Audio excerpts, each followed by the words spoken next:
Shem Yahushai, Hashem Kakodash. Let's see, double honesty, apostle, and a great millstone.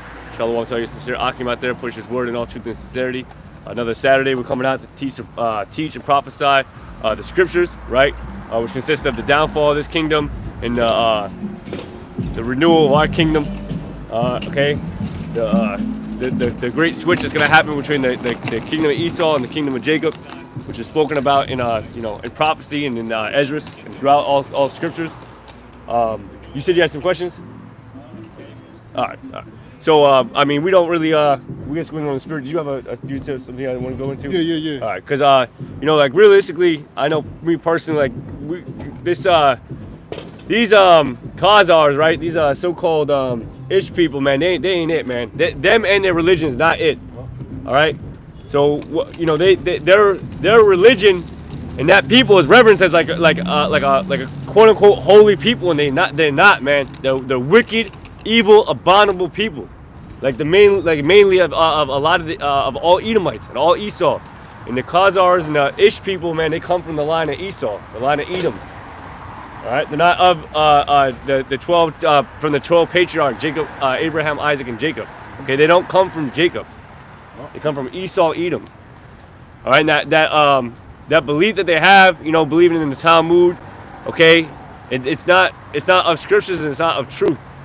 So they believe in a lot of wickedness, man. That's why a lot of them rabbis are getting caught up in the evil shit that they're doing, touching boys and all that evilness. Then you got the damn tunnel that they just discovered out about them and all that, man. Like, listen, but those people in that religion is not it, okay? It's not the truth, okay? That was all that, the land that they're in is holy land, sacred land that they stole, okay? And the scriptures talk about how the children of Israel was going to get the land of Israel, and it wasn't by a way of a treaty or a way of a contract like they got, But, I got some Isaiah 25 verse 7, and he will destroy in this mountain the face of the covering cast over all people, and the veil that is spread over all nations. There you go. And there is a covering cast and a veil that's spread across all nations. And one of those veils is that these people on this sign are actually, the people of the Lord. We're all been like reverenced as nothing, right? The so-called Negroes, all the way down to the Latinos, right? All the way down to the Native Americans. Native American Indians, Seminole Indians, they were slaughtered down to very few numbers. Okay, the Judites, Benjamin, Levi, so-called Negroes, West Indians, and Jamaicans, they were brought over here. Okay, in the land of Puerto Rico, they were slain down to so little numbers because they were working the sugar cane, like they were harvesting the sugar cane through slavery. They had to bring Judah, Benjamin, Levi over to work them damn fields, man. They were killing Ephraim down to very little numbers, man. So all of Jacob was oppressed, okay, under this man. Now we know that Judah, Judah, Benjamin, Levi, they did receive a brunt of the slavery, but they try to make it seem like Ephraim and the Native American Indians, and the Gad, Reuben, they didn't go on cargo slave ships, bro. Ephraim and the Gadites were also transported across back to Europe, okay, back across the different islands and stuff like that. But don't get it twisted. Judah, Benjamin, Levi definitely was suffering hell, and was mainly coming from West Africa and making that journey, across into America. Okay, and they received a hellacious, okay, judgment, just like the rest of the nations, the rest of our people. But they got to pay for that, man. Esau and the other nations got to pay for that. But that's a covering cast, like, because they think that Esau and these other nations are actually, they're of high stature and they're supposed to be revered. Like, man, these people ain't nothing, man. They're like the scriptures talking to the other nations as nothing. Spittle. Yeah, spittle. Like this, as a spirit, man, this bitch just threw a bucket of water, man. And that scriptures talk about how the other nations are like a drop that fall from the bucket. She just threw that water on the street like it was nothing, man. But you wouldn't do that if that was if that was a bigger vessel that you needed the water, like that is like nothing, man. They're like spittle. They're like onto. It says that even like onto shit. The other nations are like onto shit. Back you up with it. Come on. It says Isaiah 40 verse 15. It said, "Behold, the nations are as a drop of a bucket, and are counted as the small dust of the balance." Small dust of the balance. Like there's no worth to it. Okay, go ahead. Behold, he taketh up the isles as a very little thing. Yep. So there's no worth to these other nations. Okay, there's no real merit to them, because the Lord had set up the kingdom and the world for our sakes. The world was set up for the sake of Israel. Now, it's funny that when we say that, it's a problem. But when the Ish people say it, when the Ish people talk about the Goyim, then it's acceptable. It's normal. That ain't fucking normal, man. Ain't that like I said, that ain't it. All right. The Ish's people religion is not it. Okay. They have people confused. Okay. The so-called white man being Jesus and God is not it. It's not what the scriptures say. Okay. So we're fighting truth with the lies. Okay, the lies have been forever been perpetuated upon the earth, and a lot of our people, man, they've been, basically been beaten down with those lies. Okay, through Christianity, plantation Christianity, and all that. Like, so we're just kind of subject to these lies our entire life. So it's kind of hard to think of anything else like that. We're actually somebody, and then don't get it twisted. It's not about how you look. It's about the spirit. A lot of people will take my visage and how I look and say, well, ain't you a white person? Like, no, it's into the spirit, You got to consider that. You got to consider that just because it's not your physical appearance, you could be dark and still be a damn Edomite. You could be dark and be a Hamite. The Hamites ain't chosen. The scriptures talk about how the Lord doth put a difference between the Egyptians and Israel. Remember, it said that we fled to the interiors. We fled down into those areas. Why? Because to escape persecution, to hide amongst the damn nations. All right, and we mingled amongst the people. What does that mean? What do you think that means when you mingle amongst the people? You get in bed with them. You sleep with the women, and you come out mixed. But that doesn't mean that you have a 50% this, 20% that, 10% this. Don't work like that, man. The spirit is of the Father. Okay. God. That's. Go ahead. I got something for you. Go ahead. Jeremiah 12, verse 9. It said, "Mine heritage is unto me as a speckled bird. The birds around about it are against her. Come, yea, assemble all the beasts of the field, come to devour."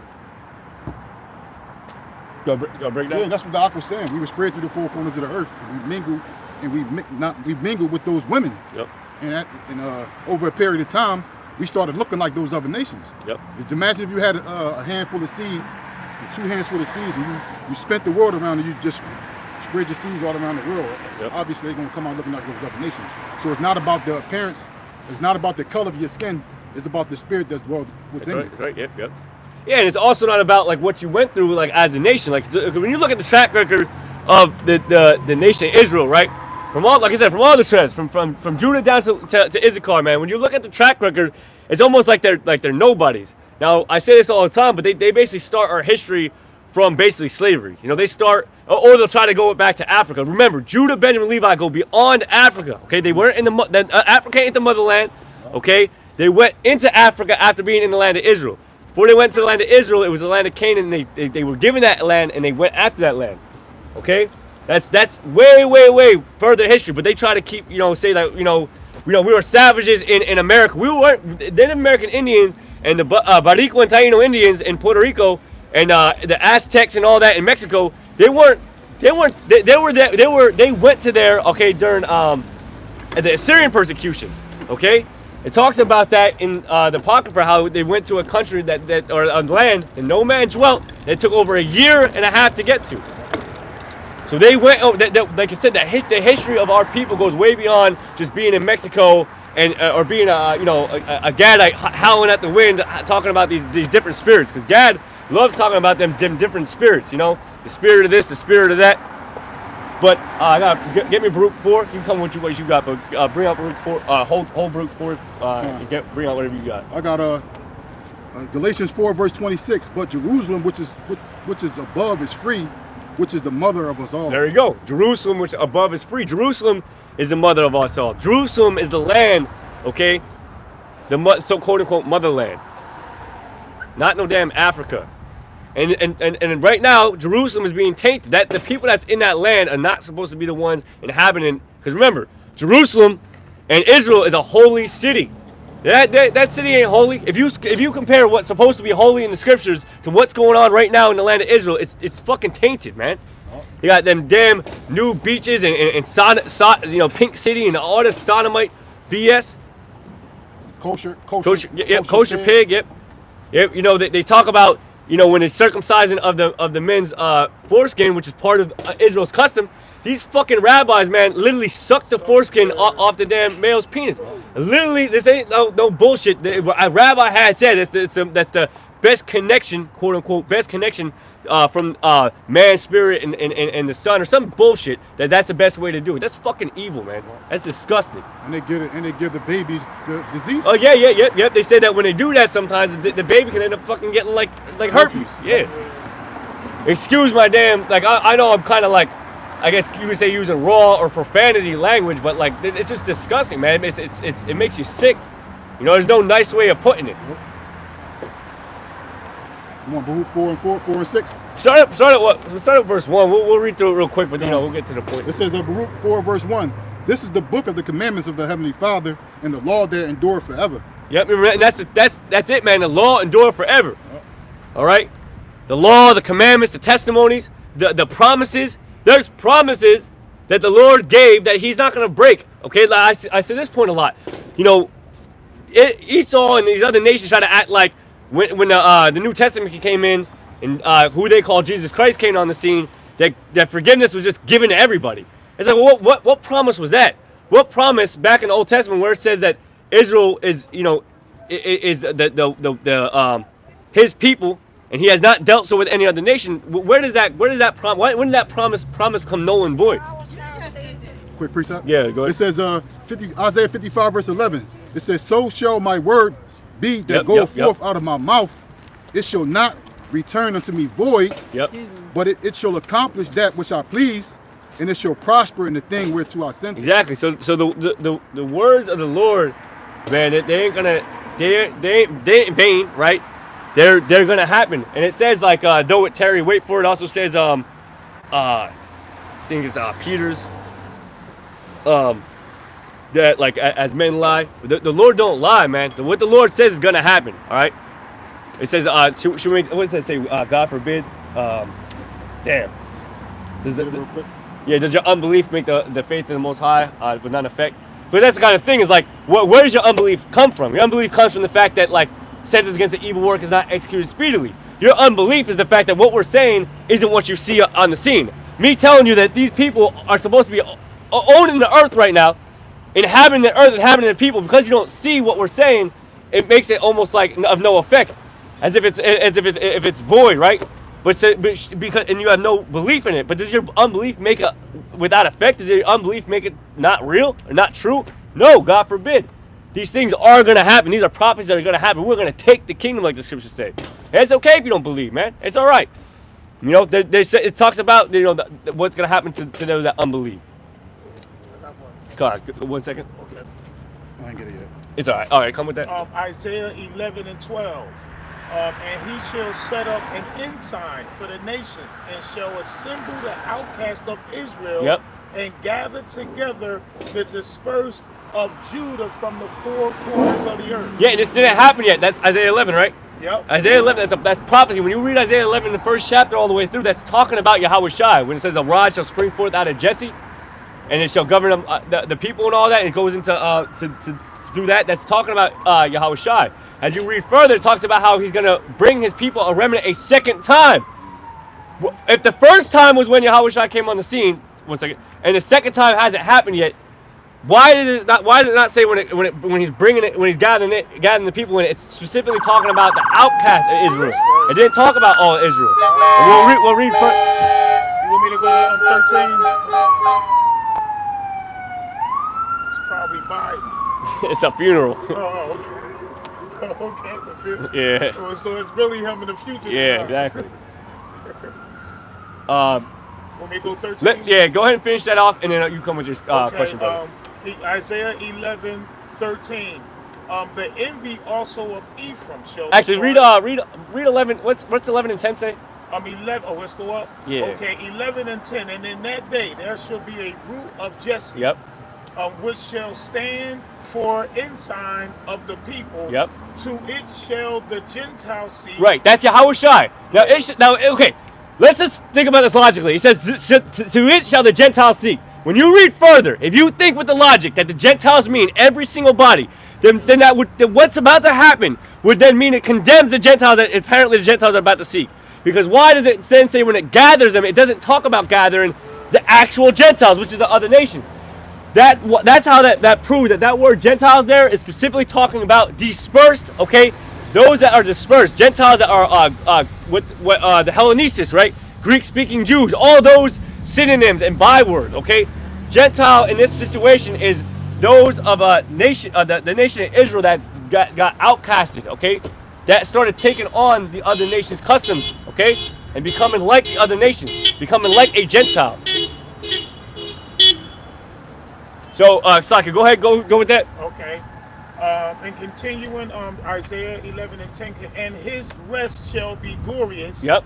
And it shall come to pass in that day that the Lord shall set his hand again the second time. Again, a second time. So just so you know, that part about the Gentiles was talking about when Yahushua came on scene, and he went and sought after. And remember, you had scribes and Pharisees wondering, like, why is he going after all these, you know, the ones that are sinning and all that, and all these you know, the downtrodden and all. Why is he going to them? You know, he should be going to the ones that already know the laws. Those were the Gentiles, man.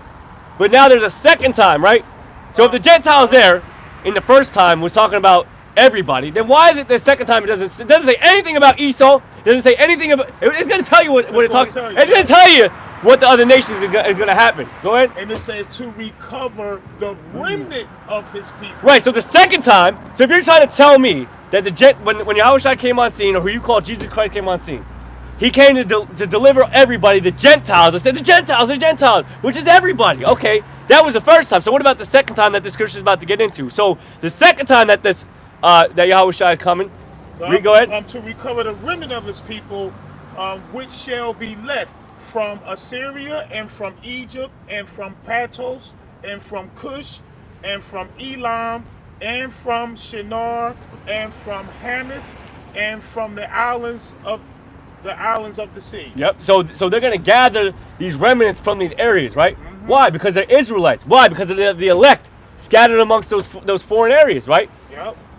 And then it goes into the first one when it says, and he shall set up an ensign for the nations and shall assemble the outcasts of Israel and gather them together, the dispersed of Judah. From the four outcast and dispersed is all. That's all relative to that Gentile, right? Go ahead, keep reading. Because we're gonna qualify something here. If the Gentiles really mean the other nations, because all I heard was Gentile, and then all I'm hearing is a bunch of Israelites. All I'm hearing is a bunch of the patriarchy. But go ahead. I've not yet heard Esau. I've not yet heard Moab. I've not yet heard Ammon in a way of salvation yet. So if he came to redeem the Gentiles, why have I not heard those names yet? But we're going to hear those names. And we're going to see what. Isaiah 11 and 13. The envy also of Ephraim shall depart, and the adversaries of Judah shall be cut off. Right. Ephraim shall not envy Judah, and Judah shall not vex Ephraim. Right, and that's important because there's a great divide between Judah and Ephraim, man. Basically, and the reason why that is, I mean, Judah is the head of the southern kingdom, and Ephraim is the head of the northern kingdom. And Judah being the so-called Negroes and Ephraim being the so-called Puerto Ricans, they're the ones that are going to bring basically all the nation back together, you know, and be under that one banner, like the book of Ezekiel says. You know, it says bring that banner together, right? I mean, for one stick for Judah, I think for another stick Israel, put them together, I believe. I might be misquoting it, but basically, these two nations were going to stop vexing each other because there's so much hate, okay, against Judah and basically the Latinos and these the so-called blacks. That was gonna basically kind of go away, and then we're gonna all bring together. And you kind of see that, man. You see like you can see like Jake fuck with like light skin like Latinos and stuff like that. Like it's not like that divide is kind of going away. Like they see that there's a common enemy a lot of the times, right? But go ahead. Isaiah 11 and 14. But more so importantly, like in this truth, really, like in this truth, we're all together. We're all on one accord, you know. There ain't no like real divide. You know, this brother Judah and that brother Ephraim or that brother Gad. There ain't no like real great divide. We're all coming together under one band under Yakalba Page. But go ahead. Because it said the election have obtained it and the rest was blind. Exactly. Yep. So realistically, you're gonna have those gang wars and the MS-13 blood Crips, all that stuff. But here, you ain't gonna have that. You know. Go ahead.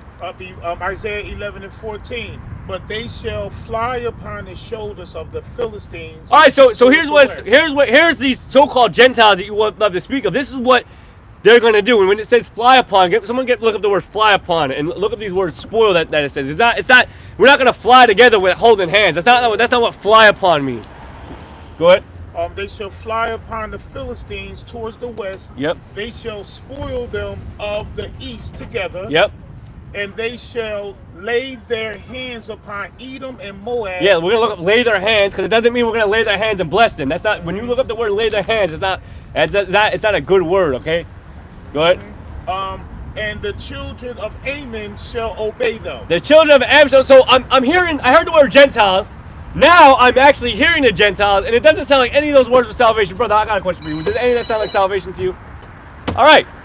So I don't know where they get this idea that, but then they'll try to hit you with the, okay, there's a few, very few out of that. Okay, so you mean to tell me 5 Edomites are going to fucking fly upon the shoulders and spoil the other Edomites? No. That's right. If that's the case, that man is not an Edomite. That man is of the nation. He's going to recognize that. Because it's of the spirit. He ain't going to be thinking, oh, I'm an Edomite fucking other Edomites up because y'all eat them. Like, no, that doesn't make any damn sense. Remember, the world was given to the nation Israel's sake, so that's why we're coming after the other nations. That's why we're seeking our power seat. They're inhabiting to the power, they're inhabiting the world, and polluting it, okay, with all their wickedness and all their evil and all their different profane gods and all that. You got Moab and Ammon and with their Buddha and all that. You got Elam with that fucking whatever that bitch's name is, starts with an S. With all the arms, yeah. We don't got the sign for the gods and all that. But anyways, Slakia, go ahead and bring those words out. If you got them, you got fly upon. Yeah. You got it. Okay, go ahead. Awap for fly says a primitive root to cover with the wings of obscurity. Hence as to fly, also to faint, brandish, faint, fly away, to cover. Be dark, gloom. To be dark, to be gloom. Listen, we're going to literally consume them. It's basically what it said. We're going to consume them. We're going to be gathered together. We're going to consume them. We're going to take everything that they have. When it says the saints of the Most High are going to take the kingdom, we're going to literally go and we're going to consume everything. We're going to take all that shit. All right, just like it was given to us in the ancient time. Remember, he said, like, listen, go upon the Philistines and slay all of them. Don't spare none of them.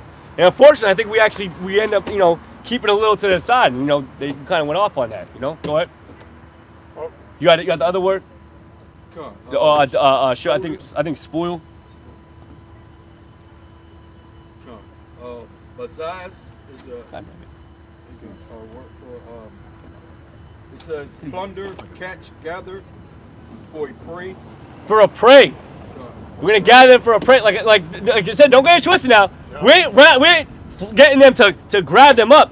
We're grabbing them to take the yeah. We're grabbing them to take their shit, man. And I can qualify it with other precepts, okay? Yep. I have a question about Isaiah 11. Okay, go ahead. Starting at verse 15, it says, "The Lord shall utterly destroy the tongue of the Egyptian sea, and with his mighty wind shall he shake his hand over the river, and shall smite it in the 7 streams, and make men go over dry shod." So considering the fact that you were alluding to the fact that it's not salvation for the Gentiles, if the Gentiles are in the Holy Land right now, what is that